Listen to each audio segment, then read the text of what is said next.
Cambridge, historic town of dreaming spires, academic excellence, punting on the River Cam, and jungle music. Always carry a sound system, because you never know when you're going to need to DJ.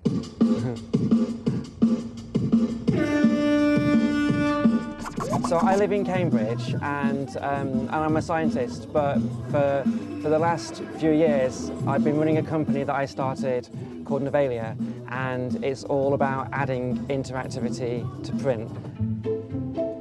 Novalia might look like an average print company, but there is one big difference. Their prints make a lot of noise.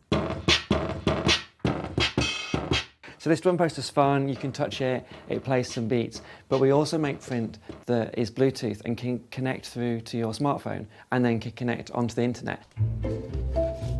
Using a thin layer of ink containing nanoparticles, Kate has printed electrical circuits on the paper. This one is like a soundboard. After giving a TED talk on nanocarbon inks, Kate demonstrated some scratch DJing on paper.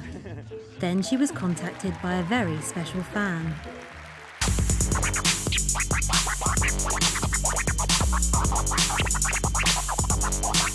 A year later, I got a message from probably the best scratch DJ in the world, DJ Qbert, to say, hey, seen your talk at TED. I'm bringing out my first album in 15 years, and I'd love you to make the album cover. And we want working DJ decks in the album cover.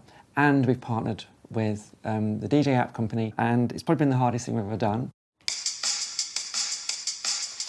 Kate's nanocarbon inks have converted Qbert's humble album sleeve into an interactive electronic conductor. Via Bluetooth, the mixer on the sleeve controls the DJ app on the phone. When someone touches them, it's almost like they lose where they are and they get a massive smile on their face, just like they're a child. And actually, they're learning about technology without even knowing they're learning about technology. And I get massively inspired and rewarded by seeing that. But nanocarbon inks have become more amazing since the discovery of the world's latest wonder material, graphene. Graphene is just one single carbon atom deep. Stronger than steel and transparent, a piece the size of a football pitch would weigh less than a gram. Well, graphene is special because it has a lot of superlative properties which are much better than any other material, like strength and conductivity and flexibility and transparency and all that. But the most important thing is that it's all of these things in one material rather than a different material for each.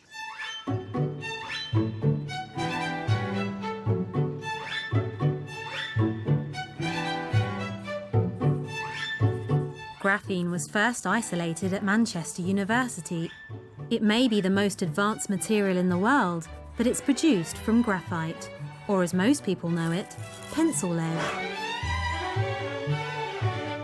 When graphite was first dug out of this mine near Borrowdale in the 16th century, they didn't know what to do with it, so they used it to mark sheep. Now, Manchester University researchers, chemist Sarah Vernon and physicist Nick Clark, use graphite to produce graphene. The normal sort of graphite that you dig out of a mine would look something like this. It's kind of rocky looking.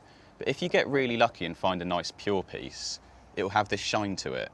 Now this is nearly all carbon arranged in these two-dimensional layers held together by weak forces, which means that when you write it on paper, you can actually shear off some of the carbon layers. We can describe the structure of graphite like a pile of paper, where it's easy to slide the sheets over each other, but they tend to clump together. But if I use a piece of sticky tape, then I'm able to pick up just one sheet. And we can play the same trick with graphite.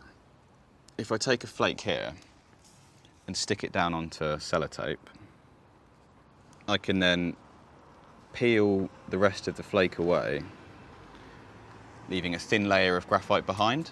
So this will still be quite a thick piece of graphite, but obviously if I peel it, it will become twice as thin.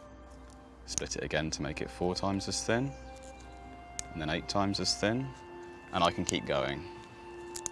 And that's the key. If we do this enough times, we get down to a single layer of graphite, and that's graphene. At Manchester, Nick and Sarah are part of a multidisciplinary team that are working hard to get graphene out into the marketplace. We have people from physics, chemistry, material science, engineering, maths, biology. So basically pretty much every discipline, even the business school is involved in doing studies on graphene at the moment. For all its amazing qualities, graphene isn't substantial enough to be used on its own.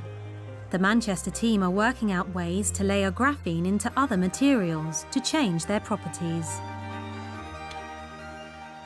In terms of these layered materials, I think it's a very unique situation where you're actually making structures which nature doesn't make.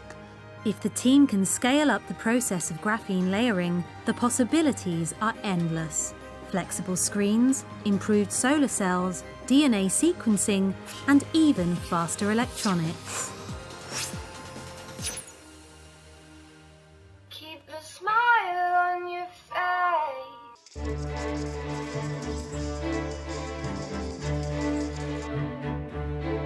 The strength, conductivity, and transparency of graphene offer new possibilities to Kate. With pure pieces of graphene suspended in water, graphene ink is tough enough and transparent enough to be printed directly onto any surface with a normal printer. The F major scale.